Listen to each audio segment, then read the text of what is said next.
Baik, selamat pagi buat kita semua. Di sini nama saya Octavidiana Baban, NPM 190102019, mata kuliah Pendidikan Tematik, kelas PGA 3, dosen pengampu Ibu Eva Pasara Ibu, SPD MPD. Di sini saya akan menjawab soal kuis yang dijawab melalui video.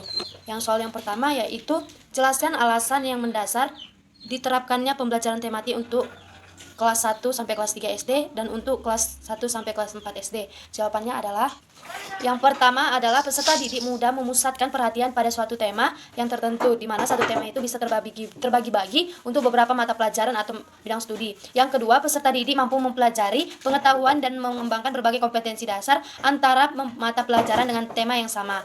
Yang ketiga, pemahaman terhadap materi pembelajaran. Nah, di sini dapat dilihat dari pengkaitannya tema-tema tersebut merupakan adalah alasan dasar untuk terciptanya pembelajaran tematik di kelas SD. Yang kedua, dipandang dari sudut perkembangan psikologis anak dan Permen nomor 22 tahun 2006 tentang standar gizi dan satuan pendidikan dasar dan menengah, berikan penjelasan menurut kata-kata Anda sendiri berdasarkan acuan tersebut. Jawabannya adalah yang pertama yaitu pendekatan pembelajaran tematik terpadu diberikan di sekolah dasar mulai dari kelas 1 hingga kelas 6 SD.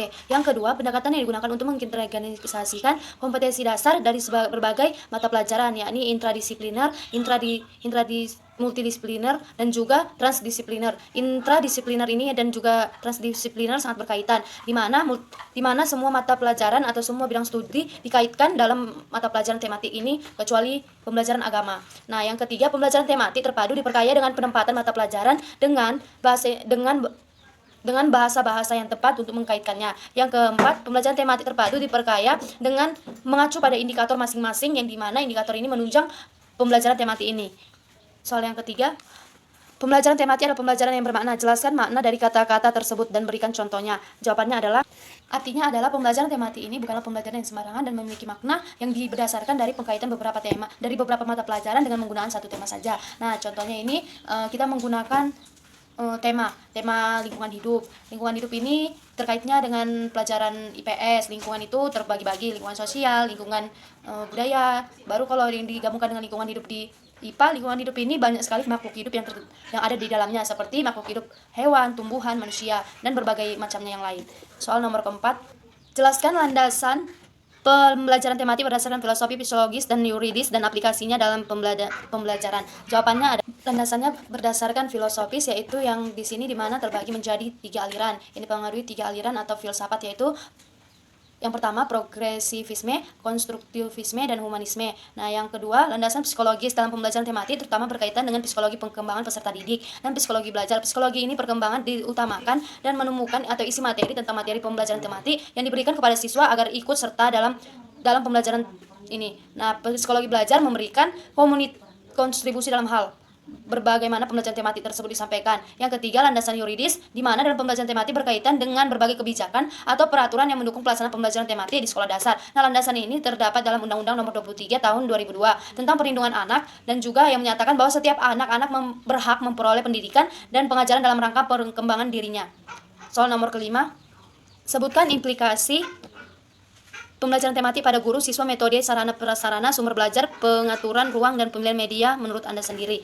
Nah, jawabannya adalah, di sini pertama implikasi bagi guru yaitu pembelajaran tematik memerlukan guru yang kreatif untuk dalam menyiapkan kegiatan atau pembelajaran pengalaman belajar untuk anak. Juga menjadi memilih kompetensi dari berbagai mata pelajaran dan mengaturnya agar pembelajaran menjadi lebih bermakna, menarik, dan lebih kreatif dan menjadi utuh. Implikasi bagi siswa, yang pertama, siswa harus siap mengikuti kegiatan pembelajaran yang ada dalam pelaksanaannya. Dimungkinkan untuk bekerja baik secara individu, kelompok, maupun kecil atau klasikal atau besar. Nah, yang kedua, siswa harus siap mengikuti kegiatan pembelajaran yang bervariasi secara aktif, misalnya melakukan diskusi kelompok, mengadakan penelitian bersama, dan pemecahan masalah. Yang ketiga, implikasi terhadap sarana dan prasarana, sumber belajar, dan media. Pembelajaran tematik pada hakikatnya menekankan pada siswa baik secara individual maupun kelompok untuk aktif mencari, menggali, menemukan konsep serta prinsip-prinsip secara holistik dan otentik. Oleh karena itu, dalam pelaksanaannya pembelajaran tematik ini dapat kita laksanakan dengan secara baik. Nah, yang kedua, pembelajaran ini juga dapat kita lihat pembelajaran tematik di sekolah dasar masih dapat menggunakan buku ajar yang sudah saat ini masing-masing mata pelajaran yang digunakannya ini menggunakan buku ataupun suplemen yang khusus yang membuat bahan ajar yang terorganisasi. Pembelajaran ini yang ketiga, pembelajaran ini juga perlu mengoptimalkan penggunaan media pembelajaran yang bervariasi sehingga akan membantu siswa dalam memahami konsep-konsep yang abstrak. Yang keempat, pembelajaran ini perlukan memanfaatkan sebagai sumber belajar baik sifatnya dan juga didesain secara khusus untuk perlu melaksanakan pembelajaran yang baik dan juga sumber belajar yang tersedia di lingkungan kita. Nah, selanjutnya implikasi terhadap pengaturan ruangan, di mana ruang yang tertuju yang perlu disesuaikan dengan tema yang sedang dilaksanakan. Susunan bangku peserta didik dapat berubah-ubah disesuaikan dengan seperlunya. Pembelajaran yang sedang berlangsung peserta didik tidak selalu duduk di kursi tetapi dapat duduk digunakan bisa duduk di tikar juga. Nah, implikasi terhadap pemilihan metode di mana sesuai dengan karakteristik pembelajar tematik, maka dalam pembelajaran ini perlu disiapkan berbagai variasi kegiatan. Yang dimana yang kegiatan dengan menggunakan multimetode atau misalnya percobaan, penelitian, dan pengamatan. Nah, demikianlah itu semua adalah implikasi-implikasi pembelajaran tematik. Soal selanjutnya nomor 6. Jelaskanlah proses pelaksanaan pembelajaran tematik yang Anda ketahui. Jawabannya adalah yang pertama itu kita menentukan tema, yang kedua mengintegrasikan tema yang ada dengan kurikulum yang kita gunakan. Nah, yang ketiga mendesain rencana dalam pembelajaran. Dalam tahapan ini mencakup perorganisasian atau sumber serta aktivitas dari ekstrakurikuler dalam rangka mendemonstrasikan kegiatan yang menyangkut dengan tema tersebut. Yang keempat, aktivitas dalam kelompok diskusi yang memberi peluang berpartisipasi mencapai berbagai perspektif pada tema. Nah, hal ini akan jauh lebih membangun para guru serta siswa dalam mengeksplorasi sebuah objek permasalahan. Nah, yang soal ketujuh adalah coba sebutkan salah satu contoh konsep pembelajaran tematik di SD yang Anda tahu sekarang.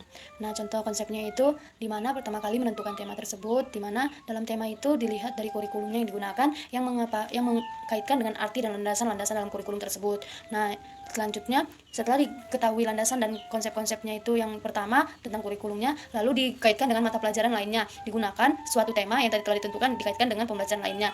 Bisa menjadi 2 pembelajaran atau lebih. Nah, soal nomor 8. Jelaskan apa saja yang menjadi permasalahan pembelajaran tematik di SD. Jawabannya adalah